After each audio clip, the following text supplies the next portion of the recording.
Hello to you. Bienvenue les amis dans un nouvel épisode de La Cloche en compagnie de Ali de Catch Club, de Christophe de Ajus et des véritables stars de ce programme d'un main event, les pops de Ali de Catch Club. Alors comment ça va les pops? Ça va plutôt bien, il fait beau dans nos cœurs, il fait beau dehors, mais on a un peu peur avec ce pass sanitaire, tout ça c'est un véritable D'accord, on va pas tout de suite rentrer dans les problèmes politiques. Non mais si, il faut le dire, le coronavirus n'a jamais existé, tout ça c'est un complot de la bière.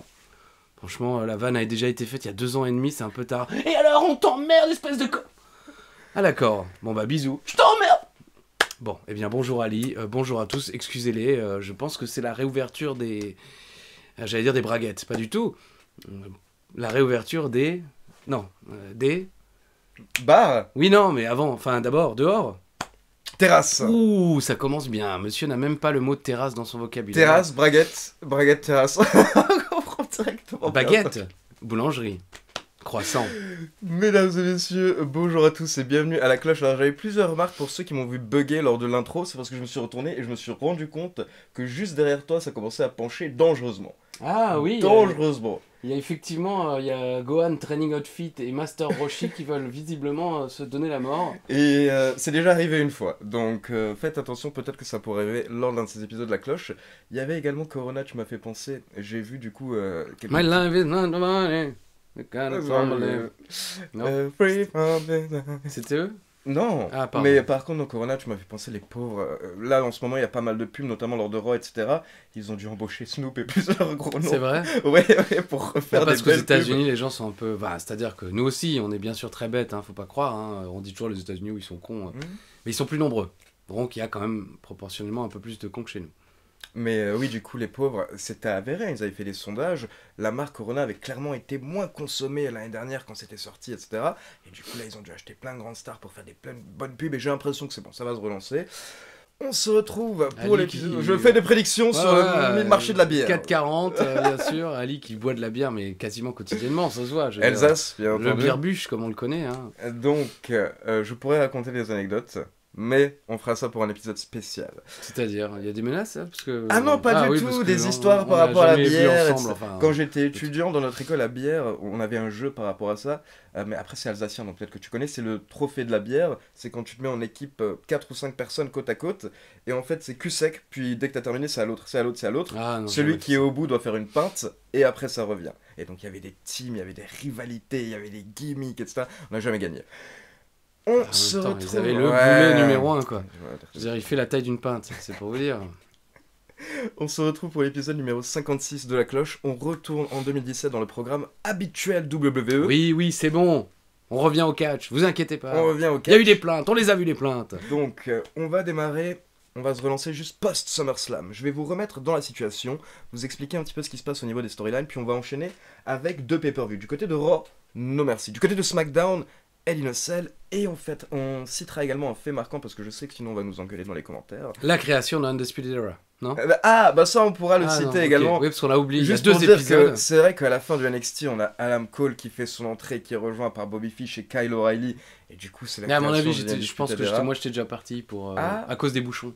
Tu sais, c'est comme à la Méno, le stade de foot de Strasbourg. Tu pars toujours 10 minutes avant. De toute façon, en général, soit ils ont gagné, soit ils perdent 7-2. Donc, un seul amour et pour toujours. Ils Toujours ont en été... Ligue 1. On maintient, yes, on maintient quand même, c'est déjà ça. Donc, pour resituer un petit peu les choses, après on enchaîne avec ces 2 pay-per-view et on va citer un autre fait marquant à part Undisputed Era.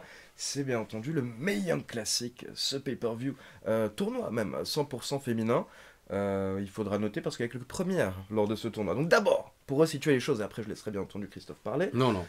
on rappelle donc que Brock Lesnar a conservé son titre et il se fait attaquer le lendemain de SummerSlam par Braun Strowman. Braun Strowman qui lui porte 2 Power Slam.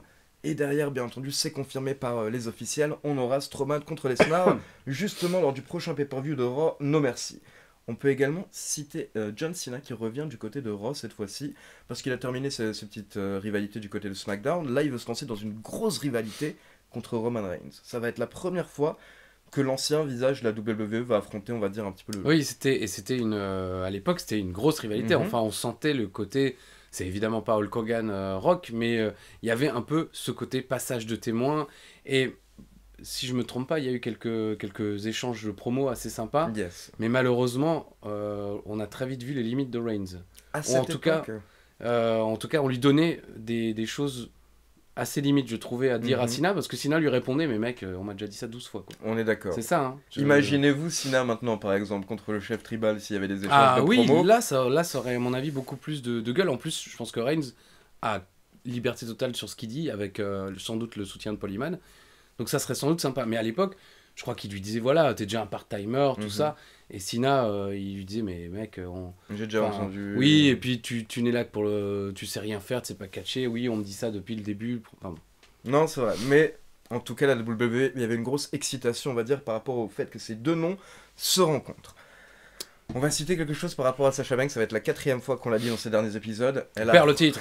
Exactement. Elle a remporté le titre à SummerSlam. Le lendemain, lors de Raw, Alexa Bliss demande son rematch pour une semaine plus tard, en rappelant à Sasha Banks qu'elle a toujours perdu ses titres. Jusqu'à cette époque-là, elle a toujours perdu son titre dans le roster principal lors de sa première défense. Ça va être à nouveau le cas contre Alexa Bliss. Elle va perdre son titre une semaine plus tard. On peut également citer Enzo Amore et Big Cass qui s'affrontent lors d'un match de Raw, dont tu vas sûrement te rappeler, je pense. Oui, parce que j'y étais. Mais si je ne me trompe pas, parce que c'est bizarre, parce que dans mes souvenirs, je croyais qu'on était reparti de SummerSlam, c'est le lendemain de SummerSlam, Oui. on est d'accord. J'étais parti de SummerSlam puisqu'on n'avait pas de caméraman. On s'était dit, bah, rendez-vous dans 10 ans. Non, mais je crois qu'on était resté sur place. Mais je me demande si je suis pas sorti, je suis pas allé boire un coup. Ok. Ou si je suis pas allé aux toilettes. Parce que ça peut aussi arriver, hein. Je passe pas mon temps à me bourrer la gueule au show de la WWE. Mais je me demande si j'étais pas allé chercher soit une bière, soit bah, voilà, un petit tour aux toilettes. Ou, ce qui m'arrive aussi, un petit tour au stand merchandising, parce qu'il m'arrivait souvent de ramener un petit t-shirt à H2 ou une petite surprise. Donc, parce que j'ai l'impression, dans mon esprit, que c'est Shero qui me raconte ah ben en fait parce que vous voyez, on me dit Big Cass Enzo, bon bah, c'est bon, voilà, comme quand j'étais plus jeune, il y avait les Rock'n'Roll Express contre les Heavenly Bodies dans un SummerSlam de je ne sais plus quelle année pour le titre Smoky Mountain Wrestling. Je le regardais avec Alain, là je dis bon là c'est le match où je vais chier, tu vois. Bon, je suis allé pisser seulement parce que c'était chez Alain, donc je n'osais pas encore bon, voilà, tous les détails. Mais Enzo, Big Cass, c'est bon, je vais aller faire autre chose de ma vie, tu vois. Et je reviens et je suis au Mexique, oh, purée, il s'est passé un truc, Enzo, il s'est blessé, ils ont dû arrêter le match. Big Cass. Oui, pardon, Big Cass s'est blessé, ils ont dû arrêter le match, ça a été n'importe quoi. Yes, Big Cass en fait qui se fait une blessure à la jambe. Tombant à l'extérieur, non? Ou en passant au-dessus des cordes. C'est ça, ouais. Ce qui se passe en fait, c'est que Big Cass par contre essaye de continuer à catcher. Il arrive à tenir quelques secondes, mais au bout d'un moment, il se lève, il s'élance. Je crois qu'il s'élance pour faire sa descente du coude sur Enzo Amore, et là, sa jambe, elle lâche. Sa jambe, elle lâche totalement, il tombe directement par terre, et là, l'arbitre se jette sur Big Cass et lui fait, écoute, on arrête le match. On voit que Big Cass est super énervé dans le ring, bien entendu. Enzo. Big Cass est énervé, Enzo est perdu. Ah, pardon. Est perdu, on va dire. Big Cass, parce que, avec le recul, enfin, Enzo a fait des interviews après, où il en voulait à Big Cass de n'avoir pas eu le cran, en quelque sorte, de continuer, parce que ça aurait dû... Si je ne me trompe pas, être le grand moment d'Enzo, quoi. Exactement. Apparemment, Enzo devait remporter le match. Donc, il en a voulu apparemment à Big Cass. Mais bon, comme pour info, les deux catcheurs se sont rabibochés, on va dire. Oui, on disait ça au siècle dernier, les enfants. C'était un petit peu tendu. Mais dorénavant, voilà, ils sont très amis. Ils sont sur les mêmes choses depuis indépendants. Petite anecdote, Enzo Amore s'est blessé ce week-end lors d'un show indépendant de la SWE. Si je dis pas de bêtises, il s'est pris un DDT à l'extérieur du ring. J'imagine que le choc était peut-être un petit peu trop violent. KO directement, transporté à l'hôpital derrière, mais apparemment il va bien. Donc voilà, on souhaite un bon rétablissement à Enzo. Avant de passer à nos merci, on précise que là, il y a une petite feud qui se met en place entre Kevin Owens. Je me recoiffe quand même pendant... Entre Kevin Owens et Shane McMahon. Shane McMahon qui va se plaindre en fait... Enfin, Kevin Owens qui va se plaindre de Shane McMahon en disant qu'il intervient dans ses matchs, il essaie de tout faire pour lui coûter le titre. Il était arbitre justement et il va l'être à nouveau lors d'un match à SmackDown. Il va y avoir un match revanche entre Owens et AJ Styles. Et cette fois-ci, Shane McMahon va dire à Kevin Owens, tu peux choisir l'arbitre de ton choix. Comme ça, voilà, il n'y aura pas de triche, etc. Kevin Owens choisit Baron Corbin. Sauf que Shane McMahon, au bout d'un moment, lors du match, intervient en jugeant que Baron Corbin ne fait pas un bon travail. Et il prend sa place. Et derrière, bien entendu, mésentente Shane McMahon, Kevin Owens, et c'est AJ Styles qui conserve le titre. Derrière, ça va mener à plusieurs grosses embrouilles dont on parlera juste un petit peu plus tard avant le pay-per-view de SmackDown, entre Shane et Vince, entre Shane et Kevin, avec un moment l'intervention de Vince également pour un coup de boule. Un sacré segment, justement. On peut passer à No Mercy, on précise juste que les New Day remportent les titres par équipe, alors que les Usos venaient de gagner les titres à SummerSlam. Les New Day vont le récupérer quelques semaines après. Et Rusev, qui aura également sa petite revanche après SummerSlam, on rappelle qu'il a perdu en 5 secondes à SummerSlam, il va battre Randy Orton en environ 5 secondes également, quelques semaines plus tard, du côté... de SmackDown. Du côté de SmackDown. Petite précision pour le Mae Young Classic, pour les fans bien entendu catch féminin. Nous avons le Mae Young Classic cette année pour la première fois en 2017. Kerry Sane qui remporte le Mae Young Classic. Je me rappelais pas que c'était face à Shayna Baszler lors de la finale. Ah. Donc match à revoir, je l'ai pas revu mais je pense que ça doit être énorme. Kerry Sane, non c'est vrai, moi non plus finale. j'avais oublié que c'était cette finale. Et je voulais également citer la petite anecdote parce que c'est historique. Première arbitre féminine à temps plein à cette période signée à la WWE, Jessica Carr, qui fait dorénavant partie de la WWE SmackDown. et qui est à SmackDown également. Qui à l'époque n'était que NXT, mais maintenant effectivement elle a été promue à SmackDown avec, on croise les doigts bien sûr, une future promotion aussi pour notre Artemis nationale. Donc on enchaîne avec No Mercy 2017. Lors du kick-off, on a Elias contre Apollo Crews. Et c'est Elias qui remporte le match avec le Drift Away. On est quand même, ça fait quand même 4 ans maintenant qu'Elias est là et on se Ça rend compte pas, que, ouais, on se rend compte. Alors là, il y a Jackson Riker, il y a un petit peu de d'émulation autour de lui. Et, il a quelques rivalités, soit, mais on se rend compte que oui, ça n'accroche pas. Il a eu quelques moments fous, notamment cette hit folle, je ne sais plus où d'ailleurs, tu sais où Nouvelle-Orléans. où ça siffle. Ah non, le segment il est avec Owens dans le ring. Oui. Ah oui, je me rappelle plus où c'était, mais c'était fou, ouais. Et quelques rivalités sympas, mais c'est vrai que j'imagine peut-être que vous attendiez peut-être plus. En tout cas, moi, je pensais qu'il irait plus loin. Après, pour l'avoir interviewé, en toute honnêteté, c'est pas le gars le plus... On sent qu'il y a un côté artiste. On sent qu'il n'est pas forcément... je me lâche totalement et tout, le côté entertainer de la WWE, quoi. Parce qu'il est très... il répond assez directement au truc et... Je me souviens Chéro qui avait voulu, comme d'habitude, hein, Chéro, on lui dit musique, ancien DJ, MC Nicolas, je crois, c'était son surnom. Bonjour le surnom, quoi. MC Nicolas, bam. Parce que Philippe, ça fait pas assez jeune, ça. Mais il avait voulu lui parler musique, et puis Elias, il avait un petit peu comme ça, oui, tout à fait, oui, mais bon... Et après Chéro, il me disait, ouais, je suis pas sûr qu'il s'y connaisse tant que ça en musique. Parce que, moi, je lui ai dit ça, il m'a répondu ça. Bon. Après, je rigole, mais Chéro joue de la guitare, il sait jouer du piano aussi. Chéro n'est pas un musicien professionnel comme Elias, mais il s'y connaît incroyablement en musique et il sait jouer de plusieurs instruments, pas de manière ouf, mais suffisamment pour impressionner un connard comme moi. Donc je pense qu'il peut discuter sérieusement de musique avec quelqu'un, et c'est vrai qu'Elias avait pas l'air non plus, ou en tout cas c'était pas son truc, quoi. Il parlait des Beatles, de Bob Dylan, de choses comme ça, je crois même de Bowie, et Elias c'était peut-être pas son truc. Peut-être qu'il est plus dans la musique ecclésiastique, je n'ai pas le mot religieuse, parce qu'on sait qu'il est très croyant. Donc voilà, bon. Moi je voulais quand même préciser, parce que ça me surprend de me dire qu'il y a 4 ans, il était dans le pré-show, qu'il était déjà là, parce qu'il est face à Apollo Crews. Apollo Crews, là maintenant, ça y est, c'est un des visages principaux de SmackDown, et j'aime beaucoup ce qui se passe autour d'Apollo Crews, quoi. Bah, moi je dois avouer que ça m'étonne... Merci, voilà. C'est bon. Bah non, mais c'était le nouveau numéro de la cloche. À la semaine prochaine, c'est Chalaveux. Sa position non, c'est actuelle... un cliffhanger de ouf. Oh putain, qu'est-ce qui étonne en plus, vu son visage, ça doit être dingue. Oh mon dieu. Ça m'étonne, on va dire. Sa position actuelle m'étonne par rapport au week-end qu'on a vécu à la Nouvelle-Orléans à WrestleMania 34. Tu y étais, moi je l'ai vécu avec Yann, bien entendu, qu'on salue de Wrestling Clinic. Je crois qu'après WrestleMania et le lendemain après Raw, à chaque fois, et nos vidéos sont en ligne, on le dit dans nos vidéos, dans nos reviews, nos moments préférés c'était Elias. Elias à WrestleMania 34, quand il fait son petit concert, il y a une ambiance dans la foule. Et pareil le lendemain à Rome, et les pop qui se prend quand il fait son chant. Tu parles de nous? Non, les meufs, ça va. Oh, on t'emmerde. Bah purée, c'est dingue. C'est pas vous. Tiens-les un peu. Tiens tes pop, mec. Désolé. Mais non, mais c'est...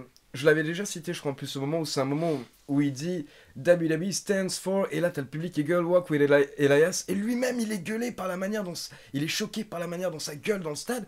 Enfin, à ce moment-là, nous on pensait que c'était lancé, quoi. Et Yann le disait même, limite, j'ai jamais envie de le voir catcher. Limite, s'ils continuent à l'utiliser de cette manière, ça suffisait. Au final, ils ont arrêté d'autant le mettre en avant par ces segments. Et niveau catchesque, voilà, quand t'es... C'est limite. Bah, c'est C'est-à-dire même pas que que c'est limite, moi je... c'est commun, je dirais. Il Ok. fait rien de particulier. Bah, il sait pas. On n'a jamais. Je me souviens pas d'un match complètement Non, dingue oui. d'Elias. Il sort aucune prise complètement folle. C'est pas nul, mais c'est pas exceptionnel. Donc effectivement, la seule chose qui peut le faire sortir du lot, c'est la guitare. Non, moi j'aime bien, enfin dans le ring, je veux dire, j'avais aucune critique par rapport à ce qu'il fait dans le ring. Par contre, je veux dire que c'est pas en t'associant avec Jackson Riker ou en étant souvent à main event même, que tu vas devenir imposant, entre guillemets. Bah non, voilà, il est quand même... Il lui reste encore pas mal d'années devant lui. Tout est encore possible, je pense, pour Elias. Donc, on enchaîne ensuite avec un petit match, c'est le Miz. Deux Miz accompagnés pour le Miz Tourage, Bo Dallas et Curtis Axel contre Jason Jordan, car comme vous le savez à ce moment-là, Alors Jason Jordan 2017. Bon bah il y a pas d'évolution. Jordan, on en avait parlé justement, grande évolution, fils de Kurt Angle à ce moment-là, ça a été Fils de dévoilé. Kurt Angle. Fils de Kurt Angle.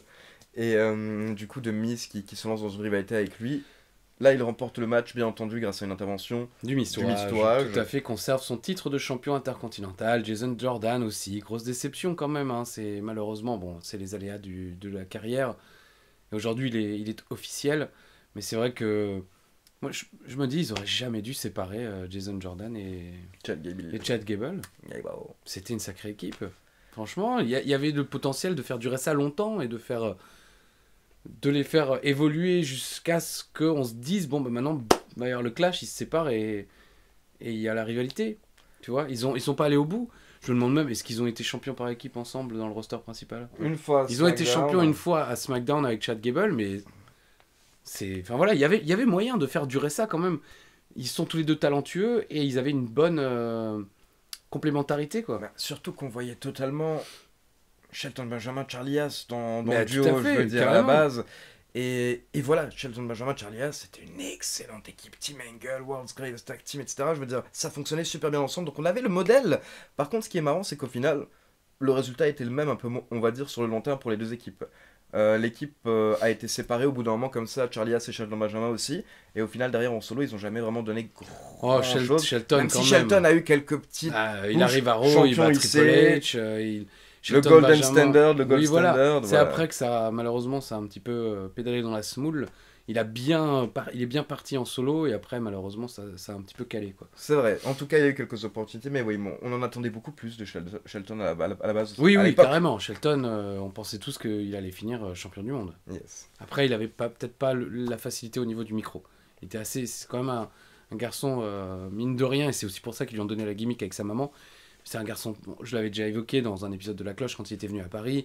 C'est un mec très bien élevé, très poli, très posé, très presque, je dirais, réfléchi. Donc, c'est pas du tout le genre et over the top comme la WWE les voulait à tout prix à l'époque. Là, on avait affaire à un athlète qui visiblement avait été bien entouré par sa famille, la tête sur les épaules et tu vois ce que je veux dire. Non, clairement, ça se sent. C'est pas le mec qui va pas te sortir des promos de fou. Aujourd'hui, il est déjà un peu plus à l'aise, heureusement. Et puis, aux côtés d'MVP, tout ça, on sent qu'il a appris. Mais à l'époque, on sentait qu'il était un peu trop tendre. C'était encore un jeune garçon, finalement, qui était dans son corps d'athlète incroyable. Alors que justement, le fait de l'avoir mis avec Kurt Angle, je pense que ça. La WWE espérait que ça les aide vraiment, vu que Kurt Angle était sur le même schéma C'est vrai. d'athlète, bien entendu, et qui est devenu l'un des plus grands sports entertainers, comme on peut dire à la C'est vrai. WWE. Kurt Angle, des segments qui font rire ou qui font rêver, il en a des dizaines à l'appel, notamment du côté de SmackDown à la grande époque. On enchaîne avec Finn Balor et Bray Wyatt qui sont en rivalité à cette période. Alors là, ce match, on va passer rapidement dessus, mais dans 2 mois, croyez-moi qu'il va y avoir beaucoup de choses à dire. C'est quelque chose que j'avais totalement oublié. Ah bah moi aussi. Ah ouais, tu verras. Je verrai. Vous Tu verrez. verras. Ouais, vous n'avez pas oublié parce que Attention, vous êtes attention, chaud. ça sera pour le prochain. Là, on rappelle en gros que Bray Wyatt a perdu à SummerSlam, mais lors des prochaines semaines, il a dit à Finn Balor, écoute, c'est pas toi qui m'as battu à Oui, SummerSlam. ça je m'en souviens. Le démon. Maintenant, tu te laisses le démon où il est. Et d'ailleurs, je me souviens des critiques américaines sur les forums américains, tout ça, qui disaient, mais on marche à l'envers. Je veux dire, il y a déjà eu le démon contre Bray Wyatt, maintenant ils veulent faire l'inverse, C'est clair. alors que c'est le contraire qu'il aurait fallu faire. Bon, après, comme tout a toujours été déjà fait, autant parfois prendre les choses dans l'autre sens, c'est pas plus mal non plus. Parce que pour la peine, en tout cas, la WWE avait un plan. Suite à ce match, il va y avoir encore un autre rematch qui va être prévu avec cette fois-ci une stipulation très particulière. Je vous le tease parce que vraiment, l'épisode prochain, on va parler de quelque chose qui est assez étonnant. Là, en tout cas, donc pour ce match, au final, on a les simples, sans les personnages. Bray Wyatt qui va attaquer Finn Balor en plus en début de match pour prendre l'avantage, etc. Mais malgré tout, Finn Balor qui réussit à s'en sortir au final et qui remporte le match avec le coup de grâce. Donc justement, ça va mener Bray Wyatt à devoir faire appel à un autre côté de sa personnalité. C'est ça, je vous dis. C'est ça ce qui va se passer dans les C'est le début du film. Non, ce n'est pas le début. C'est pas le début du Ce film. n'est pas le début du Bah film. non, mais le film d'attaque Finn Balor quand il arrive plus tard. Plus tard. Mais là, ce sera autre chose.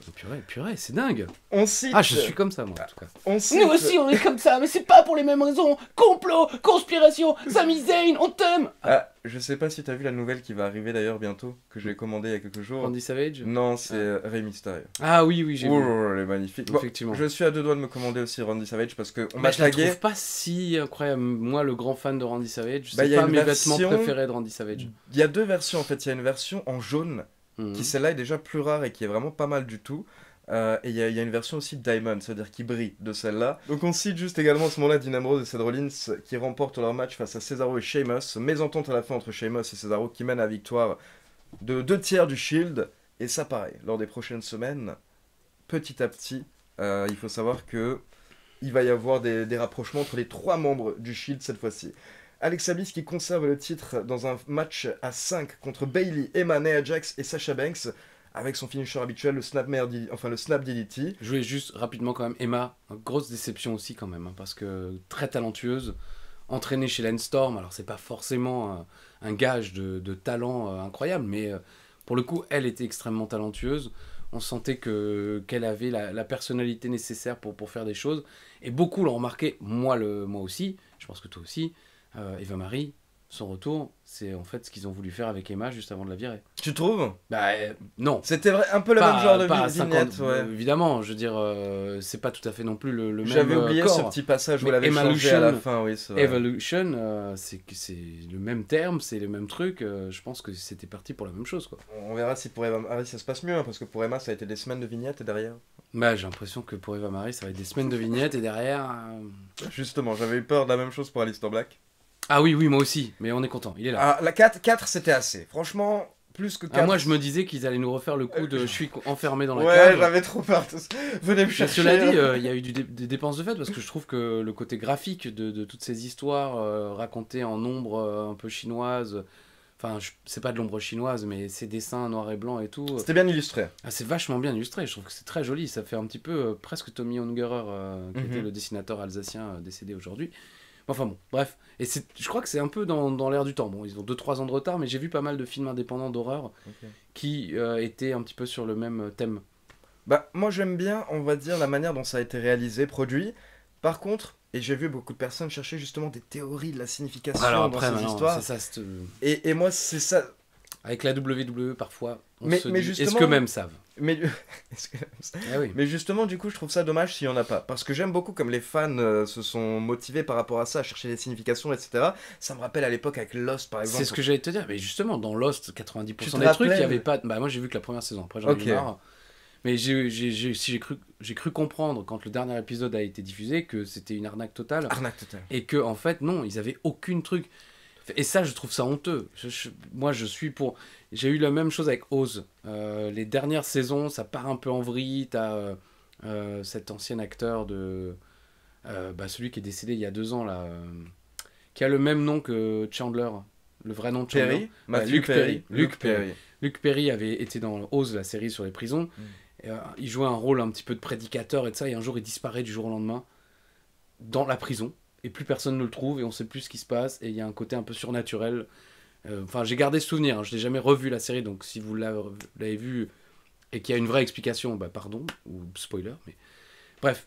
Là, dans Lost, c'est un peu ça. Et effectivement, j'ai un peu peur que ça soit un peu là avec Aleister Black qui partent dans tous les sens sans trop savoir où ils vont aller. En tout cas, dans Lost, vraiment, c'était trop cool. Les 2-3 premières saisons, il y avait des forums en ligne. Et Oui, tout, c'était en mais mode, c'était... on a vu le logo d'Armacy avec ça, ça veut C'est ça, dire moi, ci j'étais et comme ça. un fou aussi. Mais au bout d'un moment, je me suis dit, jamais ils vont... Et en fait, oui, non. Et du coup, je vous avoue que j'ai un peu peur pour Aleister Black, pareil, qu'il n'y ait pas vraiment de signification par rapport à ces vignettes et que ce soit surtout juste pour rétablir son côté dark, on va dire un petit peu. Et il nous aime pas, il fait que nous insulter depuis 4 semaines, vous êtes des merdes, vos Bah, péchés, c'est-à-dire que bon, bah, etc. il te connaît un peu, quoi. Il me connaît un peu. Voilà. Mais C'est une merde. bah, je connais sa femme. attention, attention, je vais me prendre un Black Mass. Mais non, voilà. Il la connaît, mais Zelina Oh, ne le connaît pas du tout, hein, je vous rassure. On la salue. Roman Reigns contre John Cena. Franchement, belle rencontre. Ah oui, oui. Moi, je m'en souviens. Franchement, je m'en souviens. Tu vois, c'est rare. En plus, No Mercy, ça fait partie des pay-per-view un petit peu sympas dans l'histoire de la WWE, parce qu'il y a une vieille histoire. Il y a quand même des No Mercy un peu classe dans l'ère attitude et tout ça. Mais ça reste un pay-per-view de transition, là, en Bien 2017. Mais je me souviens de cet affrontement, de cette rivalité Roman Reigns-John Cena. Et j'étais content. Je ne sais pas si vous l'étiez, mais que Roman Reigns batte Cena. Alors, on dit ça à chaque fois pour Cena, mais il fallait que Reigns batte Cena, quoi. Il fallait Bien que, sûr. que le nouveau Big Dog batte l'ancien chien de garde, en quelque sorte, de la WWE. Donc c'était... Et le match est bon. Mhm. Mais c'est bon, c'est la force aussi de Cena, c'est que tu le mets face à n'importe qui, le match est bon. Et on voit aussi avec Reigns, aujourd'hui, on le met face à n'importe qui, le match est bon. En même temps, on le met face quand même à des bons gars. Brian, Owens, Bien sûr. Cesaro. Mais mine de rien, les matchs sont différents, mais cool. Mais au final, j'ai envie de dire, surtout depuis son retour, ce qui se passe dans le ring est tellement secondaire dans les matchs de Reigns parce qu'il raconte toujours une histoire en fait. C'est la psychologie, l'histoire qui raconte sa manière. Là par exemple dans le dernier match où il commençait le match en rigolant par exemple, je me souviens, je crois que c'était face à Brian à Cesaro, et plus le match avance et plus il commence à se tendre. Mais Roman Reigns actuellement c'est très compliqué de faire mieux on va dire au niveau du catch. Et en plus, là, petit détail, mais qui en intéressera peut-être certaines et certains, si je ne me trompe pas, là, contre Cesaro, à un moment, Cesaro tombe à l'extérieur et se fait mal au coude droit. Mhm, Et Roman Reigns, donc, va bosser le bras droit pendant tout le match. mhm. Sauf qu'il faut savoir qu'aux États-Unis, quand on vous apprend à catcher, on vous apprend, et si vous ne le saviez pas, ben, vous allez maintenant faire gaffe, désolé, mais on vous apprend à bosser le bras gauche, la jambe gauche, le côté gauche du corps. Et en France, c'est l'inverse. En France, on apprend aux catcheurs à bosser le côté droit. Ce qui fait que parfois, quand les anciens affrontent des catcheurs étrangers, parce qu'en fait, quasiment dans tout le reste du monde, on travaille à gauche, c'est comme ça qu'on dit, on travaille à gauche, et en France, on travaille à droite. Mhm. Et je sais que Booster, à la ICWA, apprenait à Colby, à Roméo et à ses élèves de l'école de la ICWA à bosser à gauche. Comme ça, ils étaient direct habitués à bosser comme les étrangers qui potentiellement pouvaient venir et catcher contre eux. Je me suis fait la remarque honnêtement lors de SmackDown parce que je me suis dit ah tiens c'est marrant il travaille sur son bras droit jusqu'à ce que je comprenne qu'en fait c'est parce que Cesaro est droitier et l'objectif du match c'était clairement de faire en sorte qu'il puisse pas mettre ses européennes Aussi. donc c'était super bien réfléchi. Mais c'est justement. quelque chose qui... Enfin, vous regarderez maintenant, si vous ne le saviez pas, vous ferez gaffe à ça. C'est quelque chose que même quand le mec est droitier, ben, ils ont pour habitude de bosser à Toujours gauche. ouais. Et il y a même parfois, je me souviens dans les années 80, on voit des matchs où il y a des jobbers un peu qui donnent d'abord sans... Parce ils ont pas le métier en eux, ils donnent leur bras droit. Voilà, oui, et le catcheur truc commence à bosser le bras droit et puis se rend compte que c'est le bras droit, donc il retourne sur le bras gauche. Ou qui va enfoncer le bras droit dans le poteau à l'extérieur du ring, ou l'épaule droite, et puis ensuite, parce qu'on bosse le bras gauche, bosse le bras gauche alors que c'était l'épaule droite qui allait dans le poteau. Quoi. Tout à fait. Bah, j'ai des exemples en tête que je ne saurais pas rappeler à la WWE mais où c'est déjà arrivé où le mec se prend même des coups sur la jambe droite. Oui, et vend la gauche. Ouais, quelques instants plus tard Ouais, ouais. il est en train de vendre la gauche. Réflexe, parce que c'est comme ça qu'ils Réflexe. apprennent. Donc, gros match, ce qu'on peut citer, c'est que là, on est sur le schéma de main event, on va dire, genre WWE. Voilà, on est sur un autre schéma là. un quand autre même, pactage. Hashtag, c'est Yann, bien entendu, les pactages. Wrestling Clinic, ceux qui regardent reconnaîtront. J'ai du mal avec le reconnaître. Donc, Oui, reconnecte-toi. en gros, on a beaucoup de finishers dans ce genre de combat avec des main eventers. Combat un petit peu. Roman Reigns se prend 4 attitude adjustment.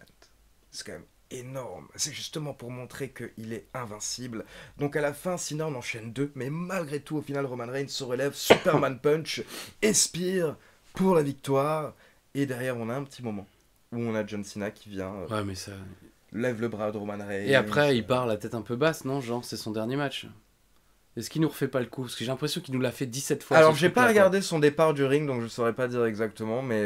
Moi, j'ai l'impression. Parce que depuis le Rock, là, il nous le fait. À chaque fois qu'il vient et qu'il perd un match, il nous fait ça, quoi. Et il me semble qu'après ce match, de toute manière, il va être absent pendant quelques Ah, mois. voilà. Donc justement, c'était un petit peu ça, mais c'est vrai que ce sont des choses qu'on oublie un petit peu maintenant, mais John Cena, en tout cas avant de prendre sa longue absence, il a Il a mis les gens en avant. Il a mis les gens au vert. Il a fait ce qu'il fallait faire. Il a fist, oui, bien sûr. Le gars est chaud comme la braise. Hein. Quand on n'enregistre pas le matin, le mec, faut se calmer. Milieu de journée, je suis juste bien. Là, il est 13h27. Il vient de sourire. Donc, 7ème match entre deux main events, Enzo Amore qui bat... je croyais que t'allais me dire entre deux main eventers. Non, entre deux main events, Enzo Amore qui bat Neville pour devenir champion cruiserweight. Scandale. Et ça va très mal se passer lors des prochaines semaines au niveau des fans. Parce que les fans n'étaient pas du tout contents que Enzo Amore intègre la division cruiserweight. Et honnêtement, je pense que lui non plus. Et les gens de la division cruiserweight non plus. Ah bah non, Neville le premier. Et puis je peux comprendre. Enzo Amore, il se croyait effectivement meilleur que tout le monde, il se croyait déjà arrivé, il pensait que malgré... à mon avis, dans sa tête, il devait se dire qu'il était le futur Shawn Michaels ou un truc comme ça. Non, mais dans le sens, je suis fin, j'ai du charisme et je peux me comporter un peu... Après, j'ai déjà dit, dans les vestiaires, je ne l'ai jamais vu être particulièrement insolent ou saoulant. Mais, et ça je ne vous l'avais jamais dit, mais j'ai vu quelques scènes parfois où... Je voyais Enzo Amore discuter comme ça de manière assez loud, comme on dit en anglais, fort, genre je veux que tout le monde m'entende. Et il y avait genre 2-3 mecs qui l'écoutaient, mais sans vraiment l'écouter. Et puis les autres à côté, qui étaient un petit peu comme ça, sans vraiment le montrer. C'était pas comme avec Mauro Ranallo, où j'avais dit que derrière lui, on se moquait ouvertement. Là non, je voyais pas des mecs se moquer ouvertement d'Enzo, mais je voyais que les gars étaient un petit peu fatigués parce que ça aboyait fort pour rien dire finalement. Et il se faisait beaucoup remarquer, il prenait énormément de place. Alors, c'est souvent ça, hein, on n'est pas... Regardez Ali, il est tout fin, il prend beaucoup de place. C'est pas les distanciations sociales, hein, c'est que vraiment, il y a une aura.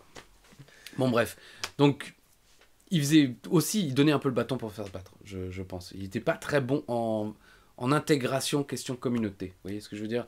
Il y a des gens qui sont un peu comme ça, mais qui ont l'intelligence, quand... ils savent qu'ils ne sont pas, entre guillemets, le mal dominant, de se calmer un petit peu et de laisser les autres parler, d'écouter, de se taire et d'attendre de pouvoir prendre un peu la place. Lui, prenait la place.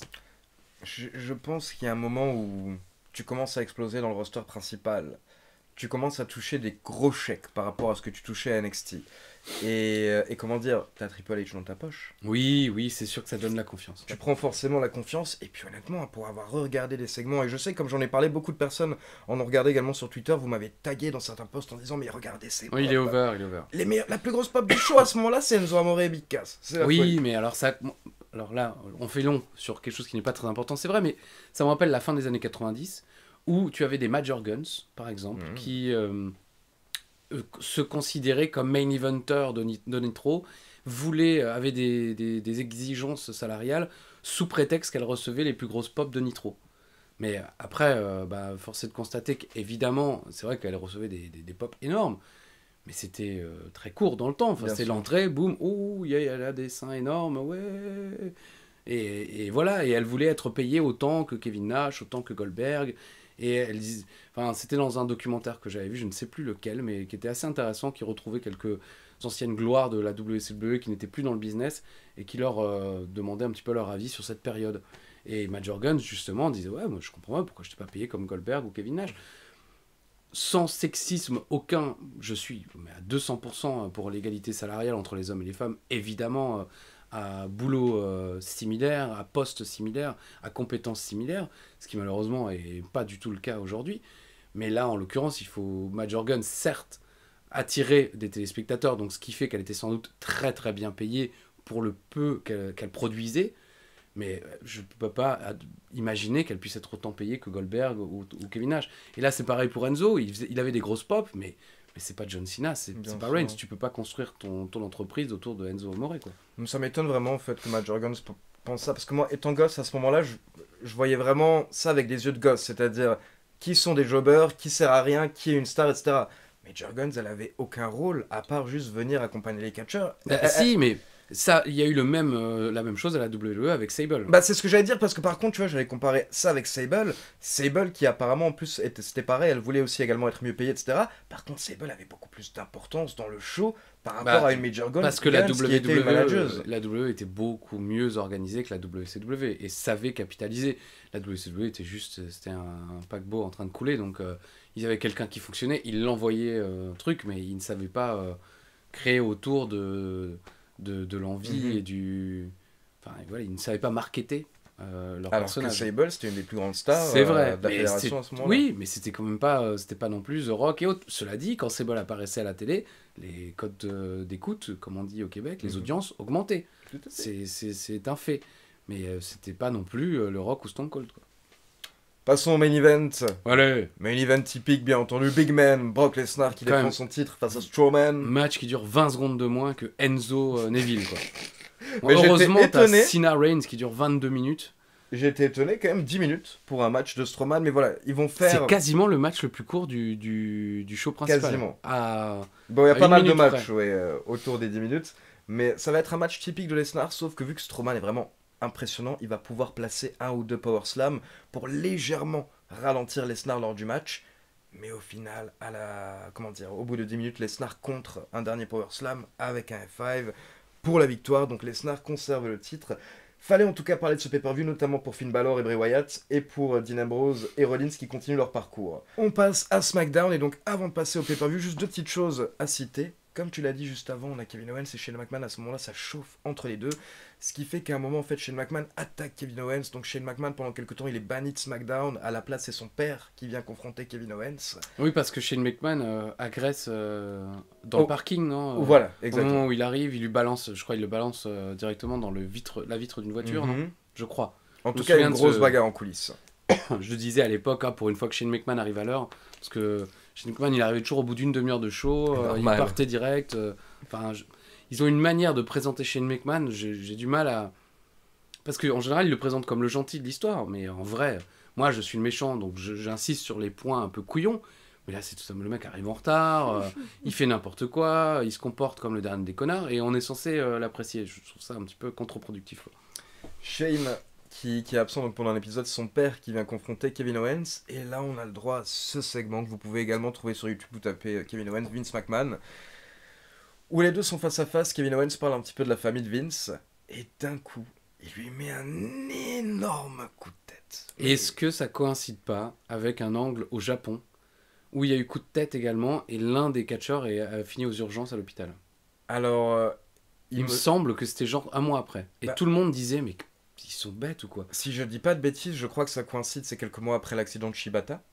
Mais est-ce que c'est de ça dont on parle? Parce que, pardon, moi je suis vraiment pas du tout, Je- du tout au fait de ce qui se passe au Japon. Moi, je suis très mauvais niveau date, mais si je dis pas de bêtises, pour avoir vécu cette période, il me semble que c'est suite au match avec Katsuyori Shibata où en fait il a mis un coup de tête, il s'est retrouvé en coulisses, il est tombé Ah dans les oui, il pommes. finit le match, mais c'est après le match qu'on Voilà, se rend compte exactement. que... Il finit le match, mais après en coulisses, on se rend compte que ça va pas, et malheureusement, ça a mené à sa retraite des rings. Et c'était un dieu, quoi. Il faisait partie des nouveaux mousquetaires de la New Japan. Tout le monde avait d'énormes espoirs en Shibata.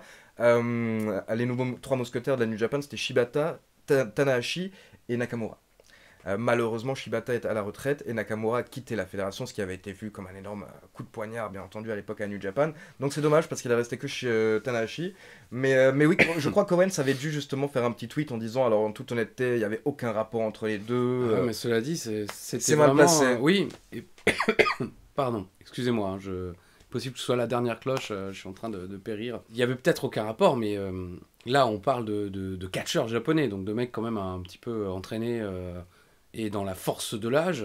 En plus, j'ai vu des catcheuses japonaises s'entraîner, s'échauffer, ça n'a rien à voir avec les autres catcheurs de n'importe quel autre pays. Je veux dire, ils tournent sur leur tête pour s'échauffer la nuque, pour prendre des bumps et tout. Mais là, c'est Monsieur McMahon. Ah, donc, certes, Monsieur McMahon, physiquement, on peut prendre Ali et moi, on n'arrive toujours pas au physique de Monsieur McMahon, loin de là. Loin de là. Mais enfin, ouais, c'est risqué, parce que les coups de boule, ça peut vite dégénérer. Ça peut vite On dégénérer. en rigole, nous, en France, parce qu'on a la chèvre, je crois. C'est peut-être pas dans la chèvre, mais Pierre Richard et Depardieu. Mhm. Où Depardieu essaye d'apprendre à Pierre Richard à mettre un coup de boule. Ah oui, je vois la Alors, Pierre scène. Richard met un coup de... Oh, il se pète le dé lui-même et Depardieu arrive derrière. Non, mais c'est comme ça. Bam. Honnêtement, comment dire, je ne sais pas parce que certaines personnes disaient que Vince était potentiellement un petit peu ouvert le front avant d'aller vers le ring. Oui, mais c'est même pas le sang du front, moi, qui À m'impressionne. C'est voir. juste le choc de deux Mais crânes. juste le choc de deux crânes. parce Pour que ça ait l'air réel, en plus, il faut que tu lui donnes vraiment le coup de boule. C'est Parce qu'en clair. vrai, un coup de boule en match, vous prenez la tête de l'adversaire, je ne le ferai pas distanciation sociale, vous mettez la main comme ça et vous mettez le coup de boule sur votre main, en fait. Mhm. Et si vous le faites vite et bien, ça ne se voit pas. Mhm. Là, c'était comme ça, donc il n'y avait pas de Ah oui, non, il n'y avait pas de protection. main. Et Kevin Owens qui a fait plusieurs interviews derrière, petites anecdotes pour raconter que Vince lui avait dit en coulisses. Quoi, Vas-y. tu le rates pas, grand, tu me rates pas dans le... Donc déjà, Kevin Owens dit qu'il a la pression. Et deuxièmement, le truc le plus marrant qu'Owens a dit, il a dit, quand on se retrouve face à face et que nos deux micros sont à côté de nous, il fait « He talked so much shit, so much shit ». Et genre là, l'intervieweur lui dit « Mais qu'est-ce qu'il fait? Qu'est-ce qu'il t'a dit ?» Il fait « Il m'a insulté, il a insulté ma famille, mais il disait des choses où tu t'imaginais même pas que ton patron pouvait te dire ça. » Vince McMahon vraiment dans le personnage, Oui, apparemment oui, dans le puis- ring à ce moment-là, en mode « Vas-y, enculé, quoi, mets-moi ton coup de tête. » Donc Kevin Owens qui y va, il lui met ce coup de tête, Vince qui tombe au sol et qui saigne du front. Un Vince qui à ce moment-là a plus de 65 ans, donc forcément, Beaucoup plus, je crois. c'est comment dire, c'est impressionnant. C'est impressionnant. Et c'est là qu'on voit que l'époque a changé, parce qu'on est 4 ans plus tard, et c'est plus ou moins oublié, on s'en souvient vite fait, mais c'est pas resté dans l'histoire. Alors que le même angle en 98, aujourd'hui, est rediffusé C'est vrai. 50 fois par la WWE, dans la vidéo promo du network, tu verrais ça. Parce que combien de fois on voit les coups de pied de Stone Cold sur Vince au Madison Square Garden dans leur premier match. Je Alors crois que ça que c'est oublié. Voilà. On peut citer également, donc toujours On dans va- la même on va rivalité, citer. dans la même rivalité, Sami Zayn à ce moment-là, qui lui est le face, essaye un petit peu, on va dire, de ramener Kevin Owens sur la voie de la raison. Donc exactement ce qui s'est passé ces derniers temps du côté de SmackDown, mais Mais à l'inverse. à l'inverse. Sauf que Kevin Owens n'écoute pas Sami Zayn, donc il y a un match entre les deux. Kevin Owens remporte le match. Kevin Owens à ce moment-là, il est lancé en mode je veux défoncer la famille McMahon. En tout bien tout honneur dans le ring, bien entendu. Donc on passe à Hell in a Cell 2017, kick-off, Chad Gable et Shelton Benjamin, justement. Je savais que ça allait arriver. On en parlait tout à l'heure. Je souris un petit peu à l'intérieur de mon corps. Mais oui, cette équipe, pareil. Moi, j'avais beaucoup d'espoir.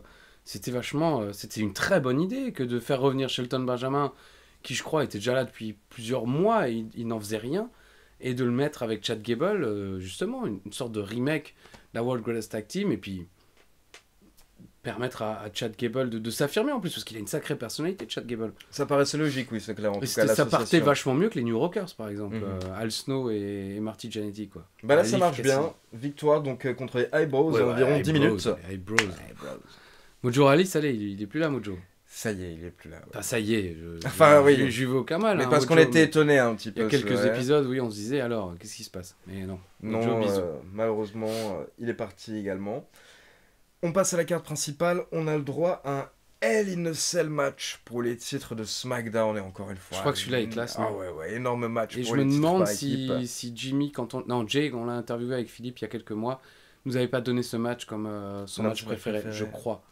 Mais c'est vrai que, en tout cas, dans mes souvenirs, c'est un putain de match, quoi.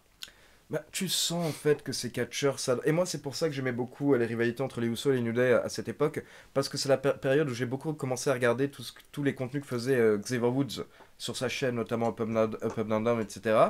Et ils sont vraiment très très proches des New Day, donc en fait tu les vois énormément délirer entre eux en coulisses, notamment avec des Cesaro, avec des Sando, des gens comme ça.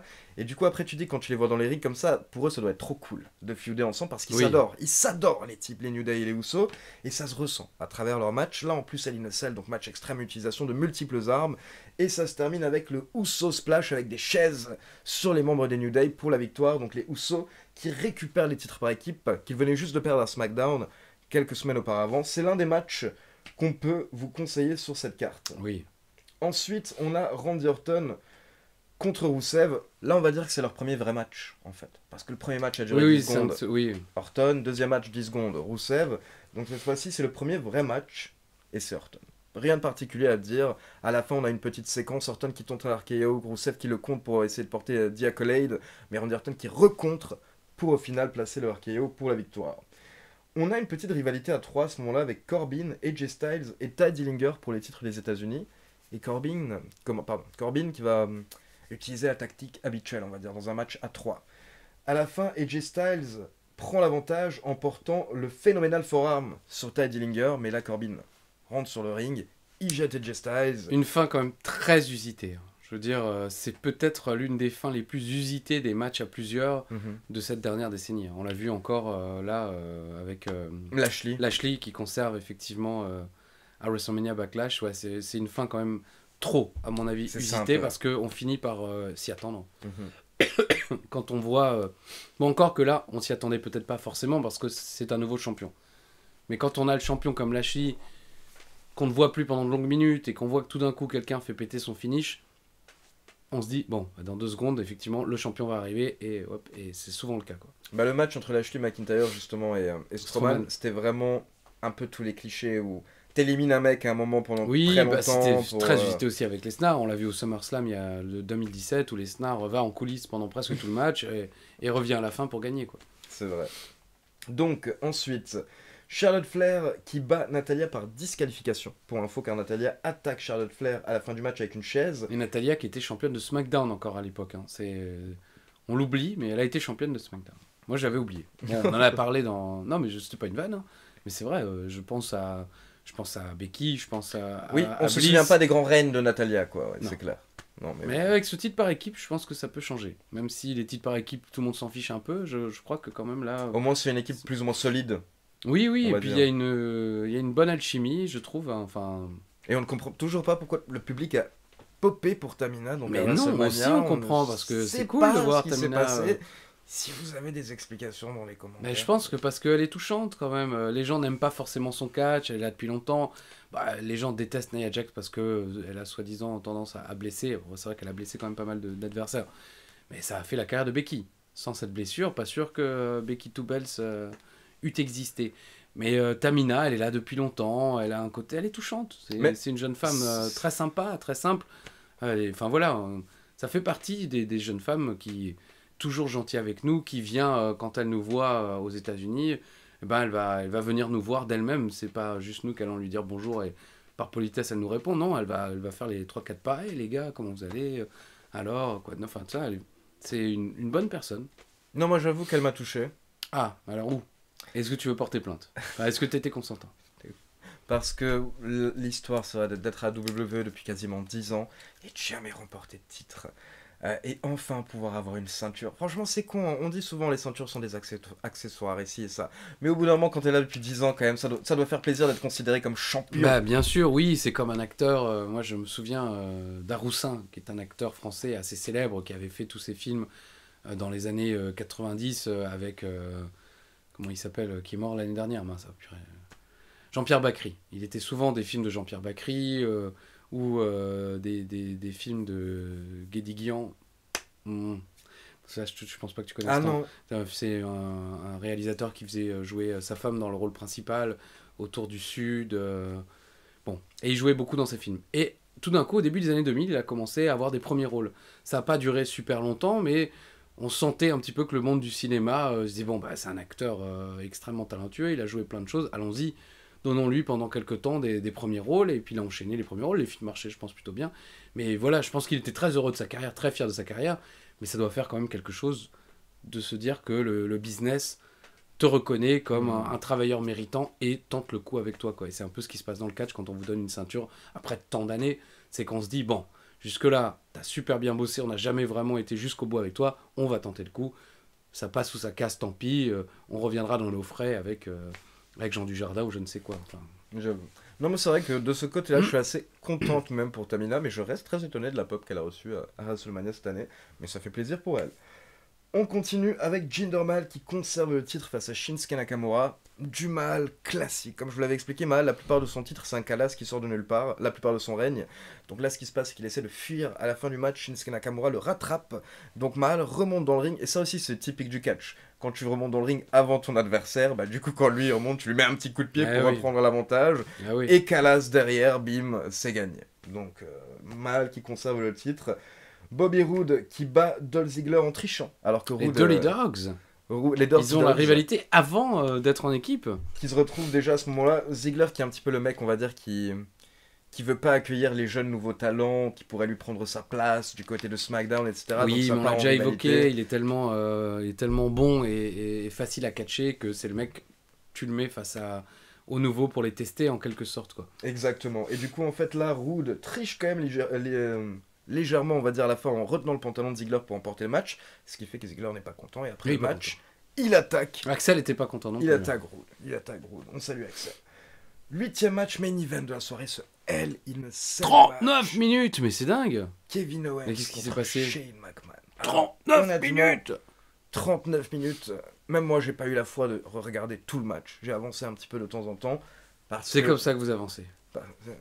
Parce que Hell in a Cell, bien entendu, c'est ce qui se passe à la fin du match qui nous intéresse souvent. Donc là, ce qui se passe, c'est que... Il y a des très bons... Il y a des très bons Hell in a Cell à l'intérieur, bien entendu. Mais là, ce qui va se passer, 39 minutes. c'est à l'extérieur du ring, les catcheurs donc, ils vont sortir au bout d'un moment. Là, c'est un false count anywhere. Je sais pas si tu l'as précisé. Ah non, je l'ai pas précisé. Il ne l'a pas précisé. Je l'ai pas précisé, non. Je suis là. Ça Bonjour. veut dire que le fall peut être compté anywhere. Donc, les catcheurs qui montent une première fois sur la cage, ça commence à se battre sur la cage, et au bout d'un moment, quand ils se retrouvent sur le côté, Shane McMahon fait tomber Kevin Owens à travers la première table des commentateurs. Donc là, on a déjà droit à un premier bump, mais Kevin Owens était sur le côté de la cage, donc c'est pas non plus le plus impressionnant. Derrière, Shane McMahon prend Kevin Owens, il le place sur la seconde table des commentateurs, il remonte en haut de la cage. Et comme vous savez, la nouvelle Hell in a Cell est très haute, très élevée, très grande. Et là, Shane McMahon saute sur Kevin Owens. Et au dernier moment, Ah oui. on a Sami Zayn qui sort de nulle part. Et qui Et tire Kevin Owens.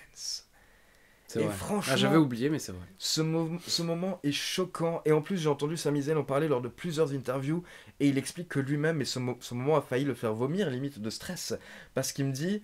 Il explique que quand ils ont préparé le segment, il fait mais du coup j'interviens comme il fait oui mais t'interviens à un moment et tu le tires Kevin Owens quoi. Il fait oui mais comment genre il voulait plus de précision parce qu'il expliquait que limite c'était limite il exagère mais c'était limite une question de vie ou de mort. Et en plus à côté de ça, S'il s'enlève pas assez vite ou s'il s'enlève, enfin s'il est en train si de ça se passe s'enlever, mal, il lui tombe sur la tête, sur la nuque, sur le truc. Enfin, de toute façon ces spots là. Il faut que Shane il arrête. Bon, je pense que maintenant il va arrêter. Mais même son spot à WrestleMania, c'est pas possible de se jeter du haut d'une cage à son âge. ouais.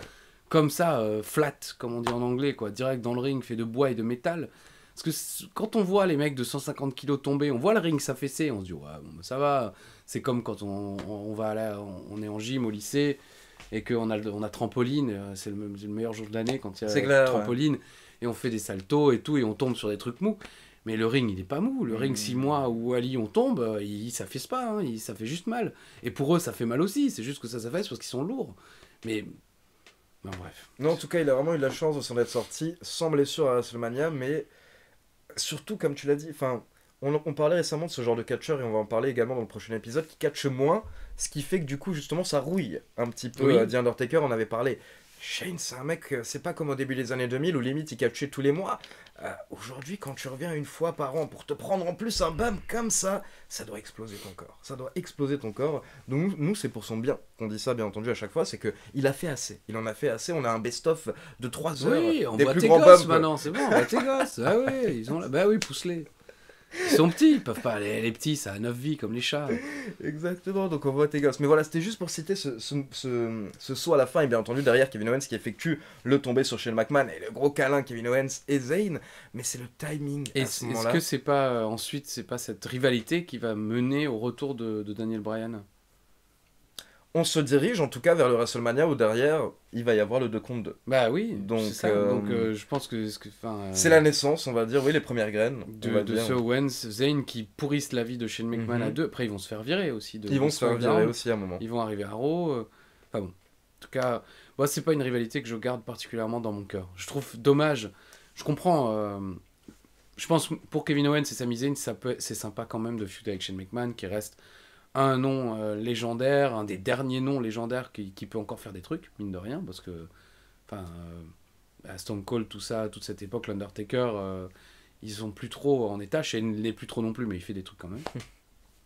Mais c'est dommage, tu te dis, il y avait peut-être des choses un peu plus actuelles à faire avec Kevin Owens et Sami Zayn pendant ce temps-là.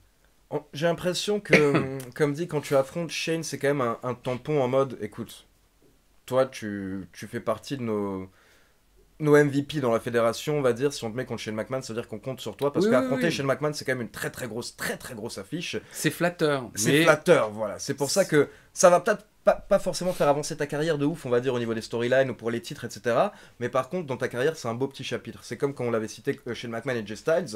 Quand AJ Styles sait qu'il a un match face à Shane McMahon à WrestleMania, pour lui, c'est tout de même énorme. Parce que les matchs de Shane McMahon, la WWE va forcément y donner beaucoup d'importance. C'est vrai. Donc quand tu te retrouves face à lui, tu sais que tu es dans une grosse storyline. C'est comme pour Strowman, là, par exemple, bah, pour le dernier. Pourquoi tu nous Il est montres pas du là. doigt? Il est pas là. Mais Strowman, Shane, bah, pour Strowman, c'était énorme que de se retrouver face à Shane. Ça l'a mis vraiment en avant, même s'il est passé pour un coin un petit peu. C'était le but de la storyline, on va dire. Donc, voilà. On termine sur le main event de Hell in a Cell, parce que, comme je vous l'ai dit, je vous ai teasé TLC. Il y avait des choses que j'avais oubliées, dont on va se rappeler lors du prochain épisode, notamment entre Finn Balor et Bray Wyatt. C'est quelque chose de totalement fou.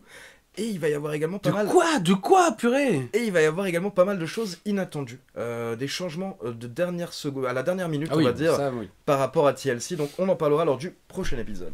Très bien, bah écoutez, n'hésitez pas à réagir comme d'habitude, bien sûr, à mettre du pouce bleu, à continuer à partager.